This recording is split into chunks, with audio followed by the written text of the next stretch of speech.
Hey there, class.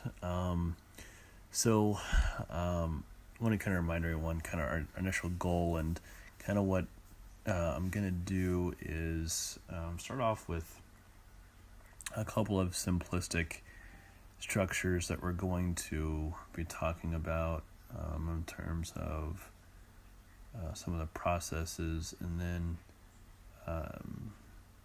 after I do that, I'll bring up kind of more detailed diagrams of glycolysis, the electron transport chain, and the citric acid cycle. So again, our goal here is to kind of show how many ATP are ultimately created, and also, to kind of keep track of NADH and FADH2, which ultimately are extremely important when it comes to the electron transport chain. So this is kind of a simplistic yet effective model of glycolysis that we're all kind of familiar with. We're ultimately start with glucose and end with pyruvic acid. Again, we see kind of a simplistic model of the Krebs cycle, where we see that pyruvic acid that we ended with glycolysis, and the ultimate products with ATP and NADH, and the citric acid, again, is the citric acid cycle. And here, again, is another simplistic kind of model of the electron transport chain, in which we are harvesting the majority of our ATP. All right, now glycolysis. As you might remember, we made these kind of big maps. We start off with glucose here, and there is a number of reactions that take place, some of which require ATP, as we see here. And ultimately we do have a net gain of 2 ATP through 2 processes, but we also produce some NADH, which again will go into the electron transport chain. That I guess is the kind of the big payoff for creating the most ATP that we use. And when I get to the electron transport chain next, the Krebs cycle next, I will point out one small difference that some textbooks use in terms of how they count ATP. But anyway, so the first 2 processes that require ATP is the conversion from glucose into glucose 6-phosphate by hexokinase, and fructose 6-phosphate to fructose 1,6-biphosphate by PFK. We'll just call it PFK, phosphofructokinase. Both those require ATP. And as we go down the chain here, we see that we now are starting to get into a net gain of ATP, as well as the creation of some NADH, which will come into play later. So the 2 reactions there that you can see on the screen there that create ATP are the conversion of 1,3-biphosphoglycerate to 3-phosphoglycerate, and then phosphoenolpyruvate to pyruvate, And as you can see to the left, pyruvate kinase converts the latter, and earlier the phosphoglycerate kinase converts the former. And both of those create 2 ATP, but we had to use 2 ATP earlier, so really only a net gain of 2 ATP from glycolysis, but we do have creation of 2 NADH. All right, now we are to the Krebs cycle. So the pyruvate here, those were the end products from glycolysis. And as we kind of go around the Krebs cycle, as is aptly named, we're going to see the creation of multiple molecules of NADH and FADH, and all of those will go into the electron transport chain. So we'll kind of start at the top of the chain, work our way around with producing the NAD, and the NADH and the FADH.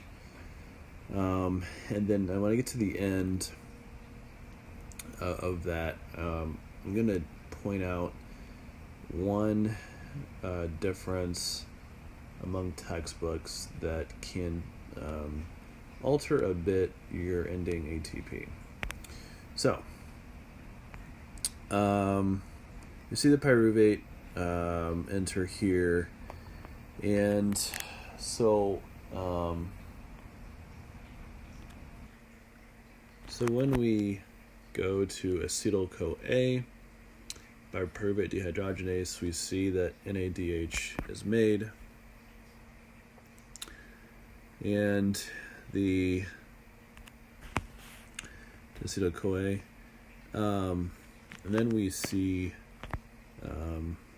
us kind of entering the cycle here, and so acetyl-CoA will combine both with oxaloacetate and water to then become citrate.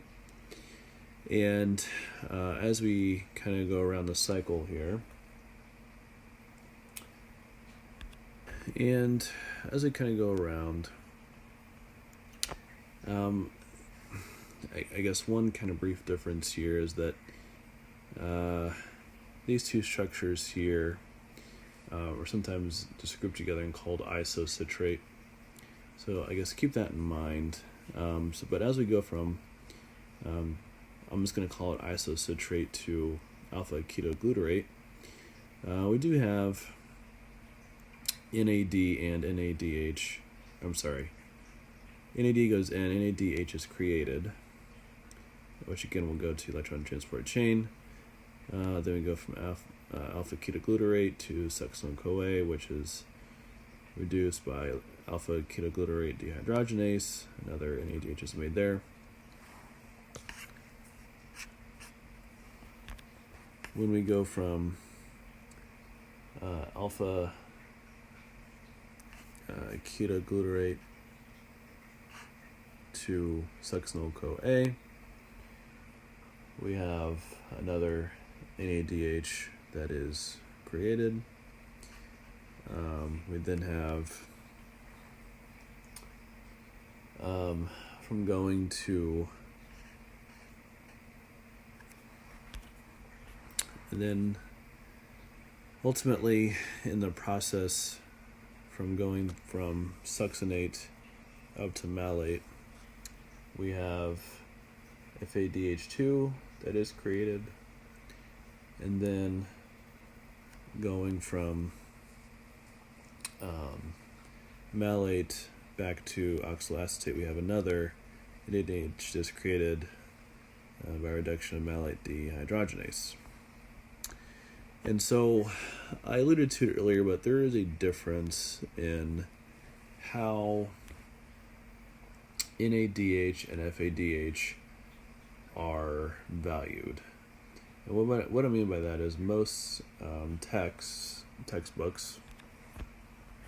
most textbooks say that NADH is worth 2.5 ATP, FADH is worth 1.5.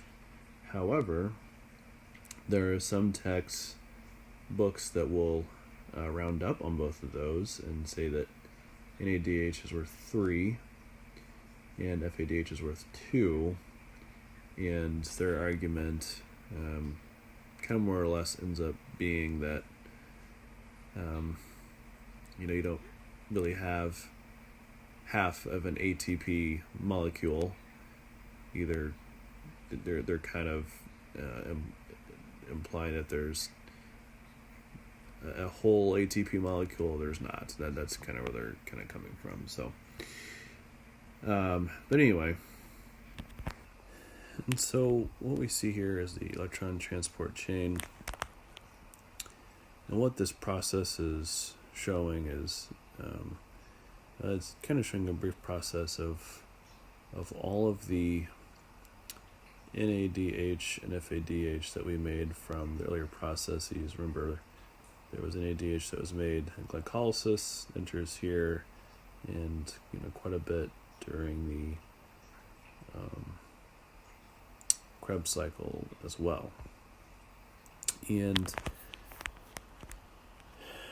there is ATP synthase within the inner membrane of the mitochondria. And what is occurring here is you have the reduction of these molecules here. And when this occurs, this is where these hydrogen ions are coming in. They pass through the ATP synthase. And as this occurs, there is energy that is created so that the phosphorylation or the addition of a phosphate group of ADP to ATP can take place. And so that this process here isn't just happening, just with these two molecules here. Recall that we made multiple molecules of NADH, and also recall from glycolysis that we ended up with 2 pyruvates, and each of those would get a turn at the Krebs cycle. So that would be, at least 2 turns there. So ultimately, again, it is it's actually the work of the NADH and FADH2 and the release of those hydrogen ions in the presence of ATP synthase that ultimately creates the ATP that we're used to. And again, the only difference in coming up with the net equation would be how you would assign a value to the NADH and FADH2.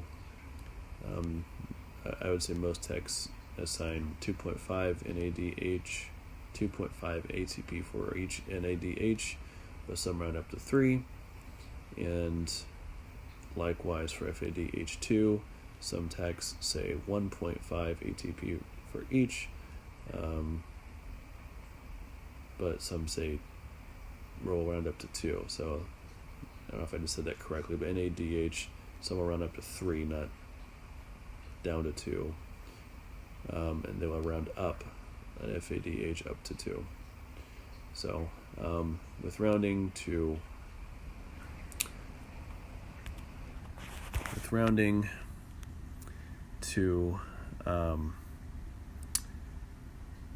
2.5, we end up with 30 ATP